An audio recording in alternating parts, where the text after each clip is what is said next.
يعني تسمحي لي ادوقك يا الهام وقولي رايك. اسمح لك جدا.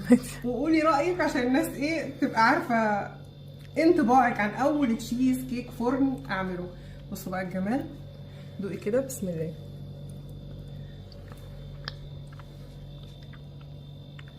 لا براحتك، خدي راحتك وتذوقي. اللي عايز يا جماعه يجي يدوق ويقول رايه ويجي.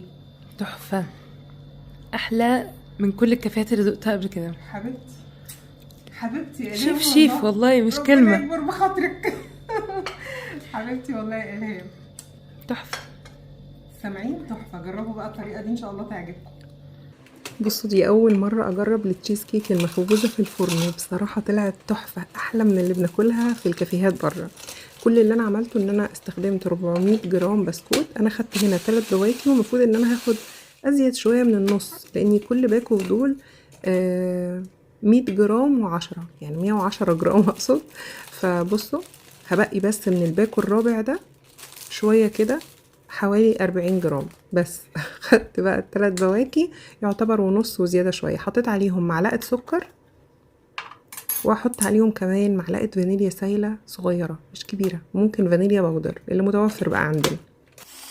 هفرمهم حلو قوي بقى كده بالكبه، وممكن نكسرهم لو احنا حابين ومش حابينهم ناعم كده. حطيت عليهم 100 جرام زبده مدوباها، مش سايحه بس متدوبه زي ما انتم شايفين كده، دوبتها في الميكرويف عادي. في الاول بس حطيت 100 جرام زبده، واستنيت بعد كده عشان اشوف هتحتاج تاني ولا لا، لان بتختلف من نوع بسكوت للتاني. بصوا البسكوت ده ممسكش في بعضه خالص، فحطيت 50 جرام كمان، عشان البسكوت ده بسكوت شاي ساده والزبده فيه قليله جدا، يعني بتختلف من نوع بسكوت للتاني. يعني لو كنت مستخدمه مثلا بسكوت نواعم مثلا اللي كلنا عارفينه بتاع زمان ده اللي بيتفتفت لوحده، ده الزبده فيه كتيره جدا. في بسكوت بيبقى الزبده فيه وسط شويه، زي مثلا فينجر اللي هو البسكوته البيضاويه شويه الطويله طول دي، بيكون فيها زبدة أكتر من البسكوتة اللي أنا استخدمتها النهاردة. اللي أنا استخدمتها النهاردة نوعا ما ناشفة يعني. فالمهم أنا هي كده ال400 جرام أخدوا 150 جرام زبدة مدوباهم، عشان يدوني القوام اللي انتوا شفتوه ده، اللي هو أمسك فيه جامد كده، يتماسك شوية، بس بمجرد ما أضغط عليه يفك تاني، ما يبقاش متماسك.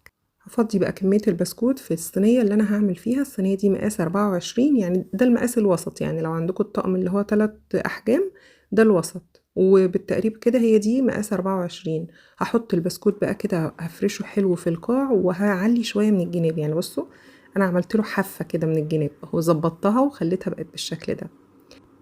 هدخلها الفرن بقى يعني 10 دقايق بس بالكتير، على درجة حرارة 170، عشان تاخد لون، بس انا مش عايزاها اكتر من كده. وفي نفس الوقت هتتماسك، الزبده فيها هتسيح، والسكر كمان هيبدا يسيح شويه اللي احنا حطيناها معلقه السكر دي، فهتساعد البسكوته انها تبقى متماسكه.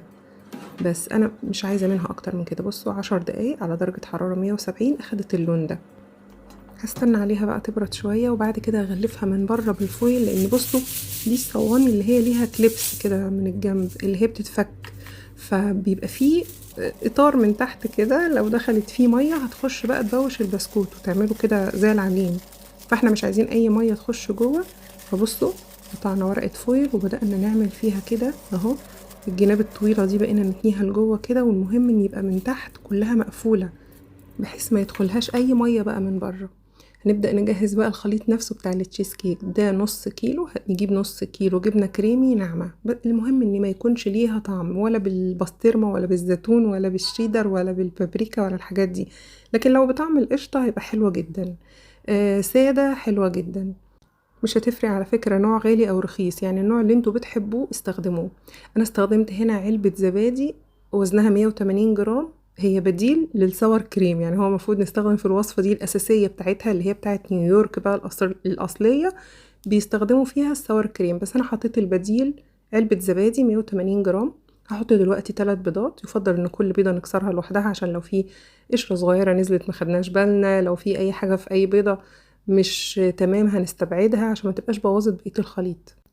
حط عليهم كمان كوباية سكر بودرة كبيرة مليانة، سكر بودرة يفضل احسن من سكر الحبيبات عشان نتأكد انها دايبة، ومعلقة فانيليا سايلة عشان خاطر البيض. هنحط كمان 3 معالق عصير ليمون، سواء بقى الليمون الجاهز الازايز اللي انا اول مرة اجيبه ده واستخدمه، او عصير ليمون اللي هو بنعصره الليمون العادي خالص الفريش، ودي تلت كوباية نشا. وهنحط هنا كوباية كبيرة مليانة معرمة زي ما انتم شايفين كده، هتنقط خلاص. كريمة خفق سايلة. ممكن تستبدلوها طبعا بالكريم شانتيه البودر عادي. حطوا حوالي 4 معالق كريم شانتيه بودر على كوباية الا ربع كده حليب ساقع من التلاجة، وحطوهم في قلب الخليط وابدأوا اضربوا بقى كله، يا اما بالعجان يا اما بالمضرب الكهرباء اليدوي العادي خالص. بس لحد ما تحسوا بقى ان بصوا الخليط كتر كده وبقى فوم بسبب الكريمة طبعا. بصوا قوامها كمان بقى كريمي قوي ازاي اهو كده، قوامها تحفة ومظبوط جدا ومش محتاج اكتر من كده. بصوا لما بناخد منها بمعلقة اهو عاملة زي الكريمة، يعني ما بتنزلش سايلة كده، لا كريمية كده. الخليط مظبوط و10/10، مش محتاجين منه حاجة تاني اكتر من كده. بس هناخد بقى الخليط ده كده ونروح للبسكوت اللي احنا سيبناه يبرد خالص، وهنحط الخليط ده فوق طبقة البسكوت. بس عايزه اقول لكم هي كده خلصت، يعني هي سهله ما فيهاش اي حاجه، بس فاضل التسويه يعني مش اكتر من كده. سويت بقى الخليط اللي انا حطيته كده في الصينيه، واتبقى شويه كمان صغيرين حطيتهم في طاجن هوريها لكم دلوقتي. هحط شويه خل اهو، حوالي فنجان خل في الصينيه اللي انا هسوي فيها عشان الالمونيا بس ما تسودش. هحط ميه مغليه في قلب الصينيه الالمونيا اللي انا هسوي فيها، وحطيت بقى الصينيه اللي فيها التشيز كيك اللي احنا غلفناها بالفويل عشان الميه ما تدخلش جواها. بصوا الطاجن الصغنن ده حبه خليط كانوا متبقيين. بس حطيت بقى ميه مغليه اهم حاجه مش بارده، والفرن سخن على درجه حراره 170، وهظبط في الاول على 50 دقيقه، يعني هسيبهم على درجه حراره 170 لمده 50 دقيقه. التشيز كيك من الحاجات اللي بتاخد وقت شويه في الفرن غير الكيك العادي، يعني الكيك العادي بياخد 35 دقيقه 40 دقيقه بالكتير وبتكون استوت وخرجت. لكن التشيز كيك بتاخد وقت شويه. ده شكلها كده في الفرن بعد ما عدى 50 دقيقه. ظبطت كمان على 20 دقيقه اهو، هسيبها 20 دقيقه كمان على درجه حراره 150.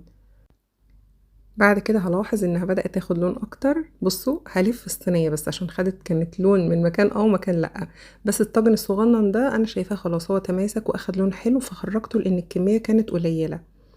القالب الكبير بقى الاساسي عندنا اللي فيه البسكوت، بصوا بقى شكله كده واخد لون. في المرحلة دي لو انتوا مش حابين يكمل لون اغمق من كده تقدروا تغطوه بالفويل، وتقدروا من قبل كده كمان لو انتوا عايزينه اصلا ابيض وفاتح.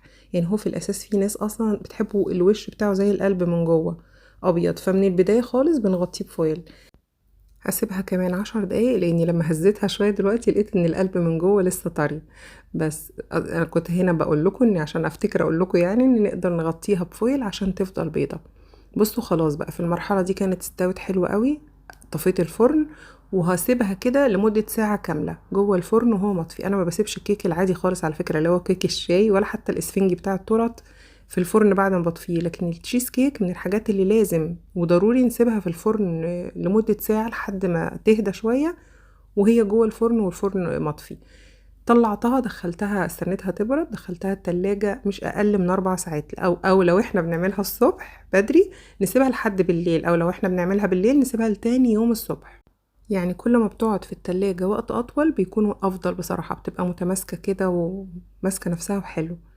بس انا هخرجها بقى هنا من القالب اللي انا كنت عاملاها فيه واحطها في طبق التقديم اللي هنحطها في التلاجة. ويفضل ان انتوا تجيبوا طبق تقديم بغطا، سواء بقى اكريليك او بلاستيك او ازاز اي حاجة، بس المهم تكون بغطا زي الغطا اللي انتوا شايفينه على جنب ده.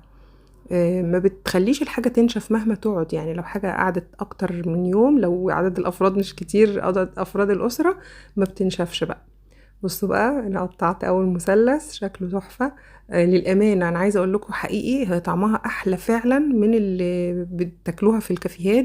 دي الوصفه الاصليه اصلا، بس نستبدل زي ما قلت لكم الزبادي بالسور كريم لو انتوا عايزينه الاصليه. ده توبنج المانجا اللي كنت عملته معاكم قبل كده زمان تفتكروا في فيديوهات، بحب اعمله على طول واشيله في الفريزر بصراحه في موسم المانجا.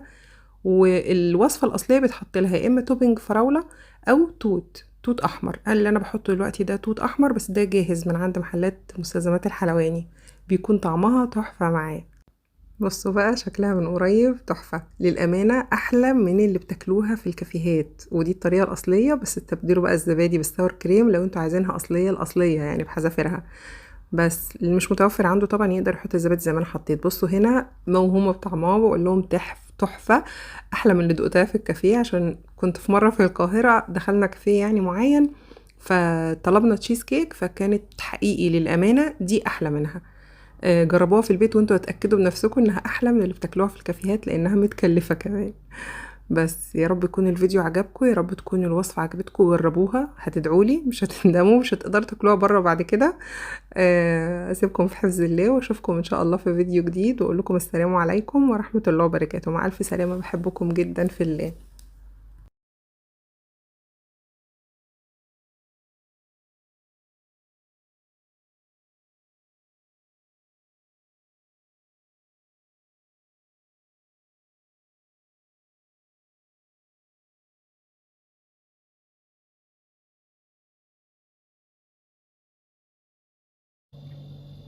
اجمل تشيز كيك دقته في حياتي.